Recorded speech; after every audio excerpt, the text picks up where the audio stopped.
Welcome back to our Reddit World channel. Today we will be looking at what is a lesson you learn too late in life. Being alone is less lonely than being married to the wrong person. Never been married, but watching both of my parents be deeply unhappy in a loveless marriage for 30 years has been extremely upsetting. I completely feel you. My mom even went as far as telling me to take note and not make the same mistake she did. What a powerful and terribly sad thing to tell your child. Still think about it to this day, and believe me, I have definitely learned from her and their experience.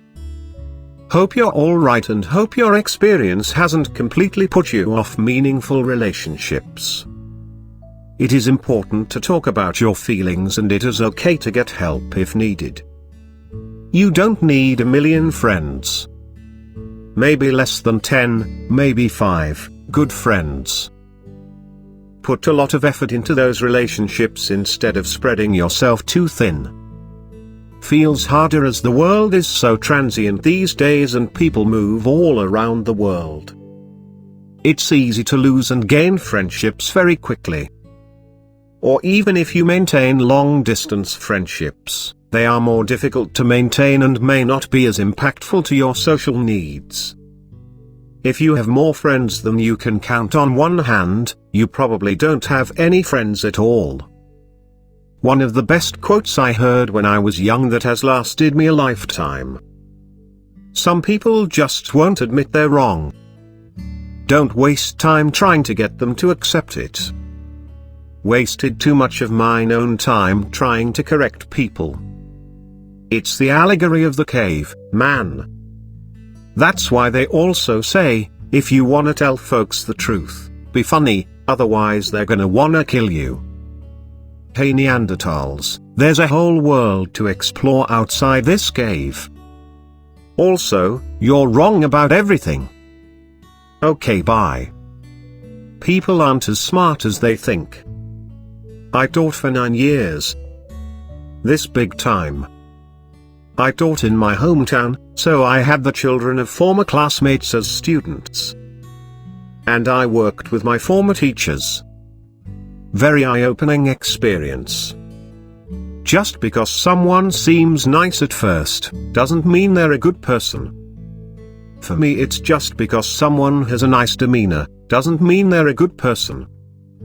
Some people can keep it up on the outside.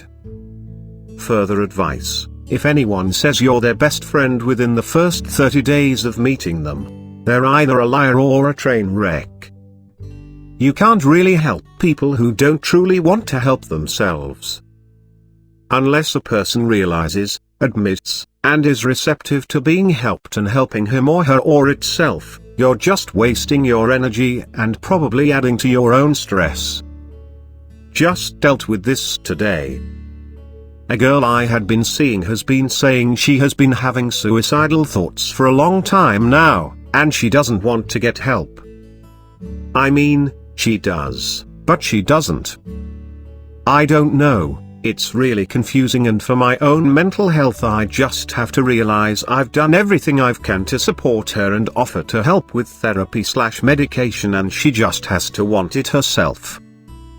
That's hard to hear from someone you care about. Can't have been easy to process that. It's okay to fail. That's how we learn. I used to be so afraid of failing that I never tried. Don't beg someone to be in your life. Please don't. He's begging you. Seriously though, this is good advice, don't do it. That I am capable of success. I spent so long doubting myself and not doing things because I didn't think I could. That the disappointment of your parents will be far shorter lived than the unhappiness you'll endure by trying to make your life fit their perfect picture. Arranged_marriage has left the chat. Not just arranged, for me it was marrying because I knew my religious mom would freak if I just lived with him. Then B, staying married way too long because I didn't want to disappoint my mom by getting divorced. all to find out she really cared more about my happiness than any of the rest. Listen to your grandparents' stories and ask them as many questions as you can about their lives and family history, etc. All 4 of mine passed when I was too young to truly appreciate any of the above. This one hits me hard. I have one grandparent left and she lives in a different country. Your parents too. I've only ever known one grandparent, but I did take my dad along on a work trip back to his hometown. He hadn't been back for more than a wedding and a funeral in 30-40 years. We went around the country and visited every house he lived in 70 years ago, and I got to hear all the stories and meet all his family for the first time as an adult. One of the best weeks we've had. He had a stroke 11 months ago and is progressing well. Thankfully he's still fairly mobile and fine cognitively. The kind of romantic love I had hoped there was a fantasy in my head and not how most normal relationships work. Being the married person in a friend group trying to set these types of expectations with single friends is exhausting. Like, they break up with people for small issues we talk about and resolve on a Tuesday and then lament how single they are. They read so much romantic smut they forget their partners have feelings and needs that are just as important and valid as theirs, then run away at the slightest sense of not being in the right and having to compromise because romance novels never showed real relationship conflict, and they don't believe me as the youngest that I know what I'm doing here.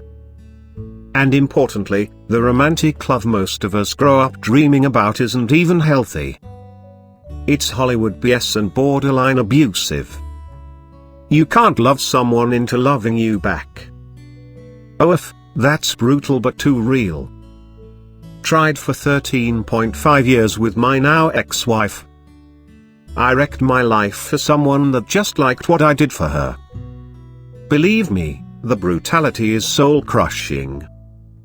I loved her with all my heart, soul, and brain. Luckily for me, I learned this in the very first relationship I was ever in. I didn't feel so lucky at the time, but in my most recent breakup it was really helpful to look back at.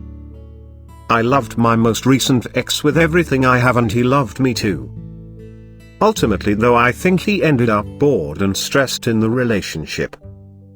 It was mature and kind of him to end it, even if it sucked, and I was able to deal with it gracefully, because after the first one, I knew this time I couldn't make someone love me and I had to respect that. I tried everything to get the first guy to love me, everything. It actually made me treat him badly, trying to get him to love me. Now I look back and I don't even know why.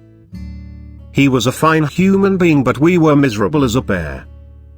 If I'd known how happy I would be in the future, I never would have bothered trying to win him back in the first place, and would have made a beeline for my most recent ex. Thanks for watching. Hit the like button and subscribe or you will have a bad dream.